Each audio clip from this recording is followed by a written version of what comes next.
এই যে যখন বাড়ি ছাড়ার কথা শুনছি, ওনাকে বাড়ি ছাড়তে হবে, আর তার কারণে বহু মানুষের জীবন নষ্ট হয়েছে। তো এই জন্য আল্লাহ হয়তো এটা প্রাকৃতিক বিচারও বলতে পারেন, আপনি আল্লাহর বিচারও বলতে পারেন, যে যাদের তুমি জীবন নষ্ট করছো আজকে তাদের পাপের ফলে হয়তো তোমাকে যাদের জীবন খেলা ছেড়ে যেতে হয়েছে আজকে তুমি বাড়ি ছেড়ে যাবা, হয়তো আজকে না হোক কালকে।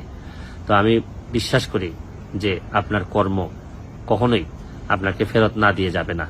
পাবলিকের স্বার্থে আমার মনে হয় আপনাদের আস্তে আস্তে চিন্তা করা উচিত যে এগুলো ছেড়ে দিতে হবে, নাহলে অনেক সময় এসে এমন ভাবে ছাড়তে হবে যে আপনাদের অনেকেরই ক্ষতি হয়ে যাবে, অনেকেরই মানে ইজ্জত সম্মান নষ্ট হওয়ার সম্ভাবনা আছে।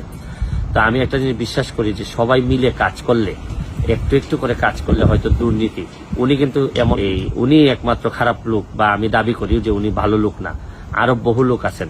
সবাই মিলে মিশে যদি একটু এই প্রতিবাদটা করা যায় তাহলে কিন্তু বঙ্গবন্ধু সোনার বাংলাটা বানানো যেত। এবং আমরা যে প্রক্রিয়া এখন শুরু করছি, উন্নয়নের যে মহাসড়কে যাচ্ছি, এখানে সবচেয়ে বড় বাধা হচ্ছে গিয়ে দুর্নীতি। এই দুর্নীতিরে ঠেকাইতে না পারলে আমাদের অনেক সমস্যা হয়ে যাবে। এবং আমি দেখেন, আমি এমপি হওয়ার পরেও দুর্নীতির বিরুদ্ধে যে কাজটুকু করে যাচ্ছি। আর আরেকটা জিনিস মনে হয় কি জানেন, এই যে যখন বাড়ি ছাড়ার কথা শুনছি, ওনাকে বাড়ি ছাড়তে হবে, তখন আমার মনে হয়েছে যে প্রথম দিকে মনে হয়েছে আহার এই লোকটা বাড়ি ছেড়ে দিবে, এই লোকটা এই বাড়িতে অনেকদিন এখানে ছিলেন। তখন